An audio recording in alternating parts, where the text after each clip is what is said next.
everybody, Dom from Formal Debut here.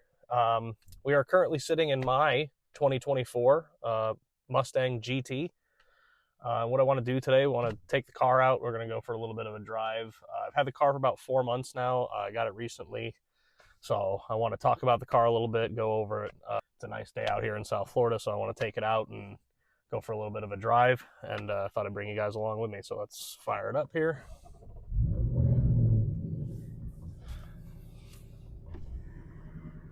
Get it set up, get the windows down a little bit, get some fresh air.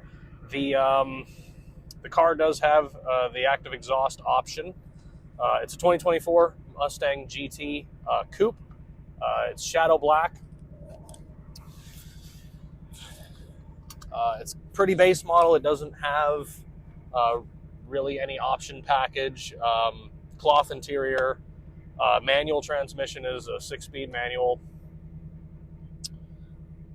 So, but it does have the active exhaust option, which is an option I definitely did want because it is very, very nice. So I set it to my custom mode here. My custom mode set up with the track exhaust on sport steering.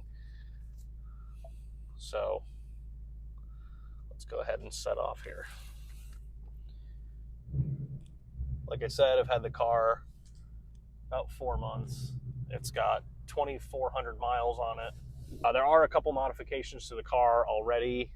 It is sitting on SVE R355 wheels, as well as Nitto NT 555 G2 summer tires.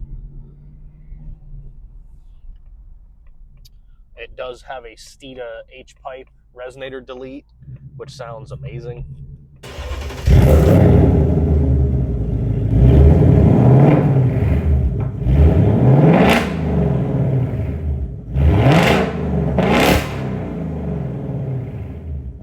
So we'll go ahead here and let's go a little bit.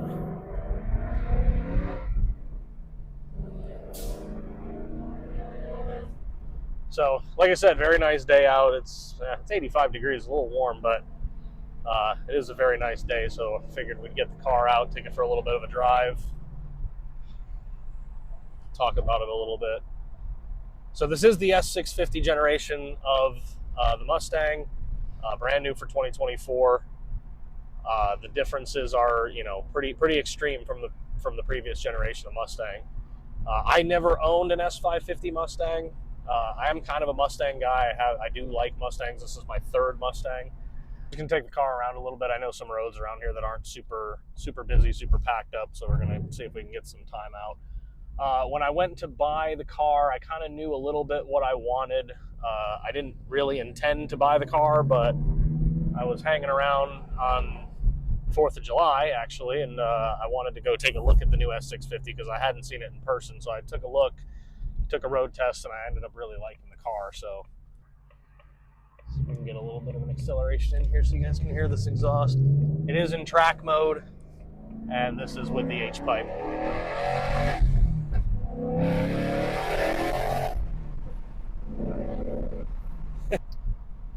Changes for the S650 are, pretty extreme. The general lines of the car are very similar to the S550.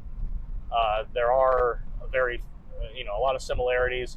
The most controversial, I think, change to the car had to be the rear end with that angled deck lid taillight area.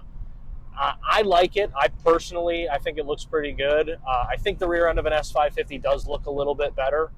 But I don't mind the change. The engine is slightly different. It is a Gen 4 Coyote. With the active exhaust, this car makes 486 horsepower, and I believe it's 415 foot-pounds of torque. So it is a little bit low on torque, at least compared to my Scat Pack. I did want a manual. That was one of the things I really wanted. The guys at the dealership definitely did try to push the 10-speed because the 10-speed is a fantastic transmission. The screens, that's been a big point of controversy as well. The screens, people like the double hump dashboard design, kind of a classic look to the Mustang.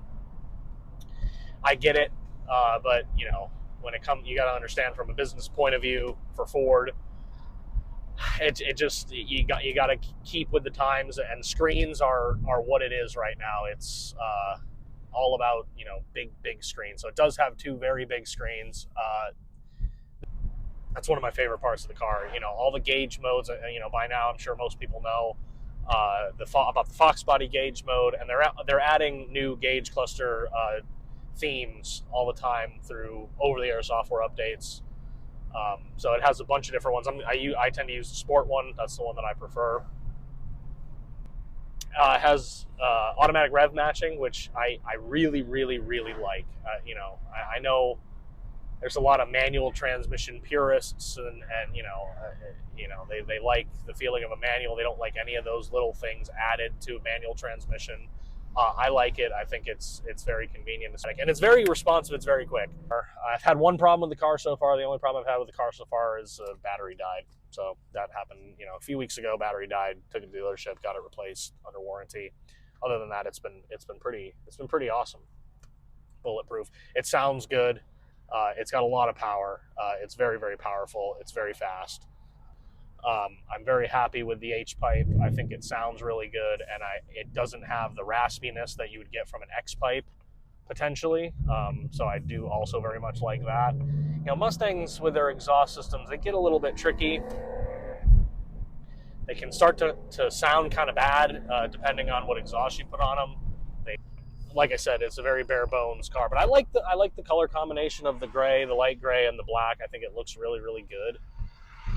And you know, I don't.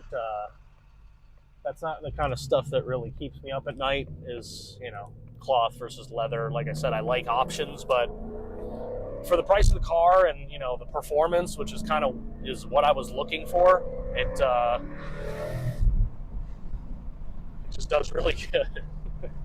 Merging out of the highway, this car has no problem.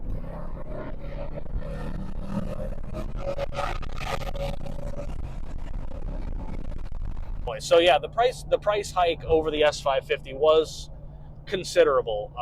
Starting base price on a GT now, I believe, is around $39,000, maybe $40,000, somewhere in that range. So the price hike was considerable on the S650, but it does have a lot more tech. So, you know, it's understandable.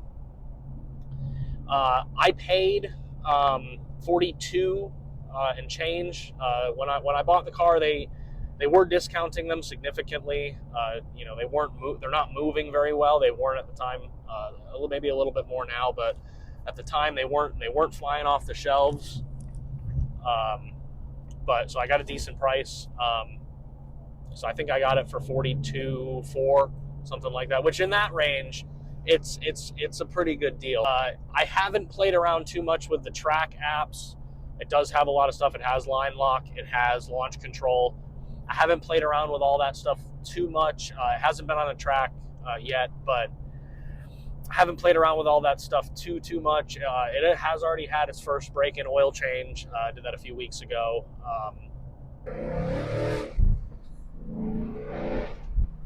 Is just wanting to get out and get in the car and go for a drive, which is, you know, the point. That's why we work so hard, and we go into a lot of debt to buy cars like this. Is, you know, we want to have that fun experience, and especially, you know, me with the detailing, and, you know, the whole experience around it.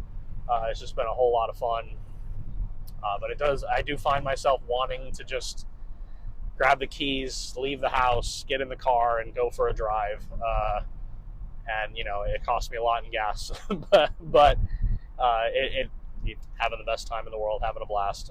So let's see if we can get a decent first gear pull.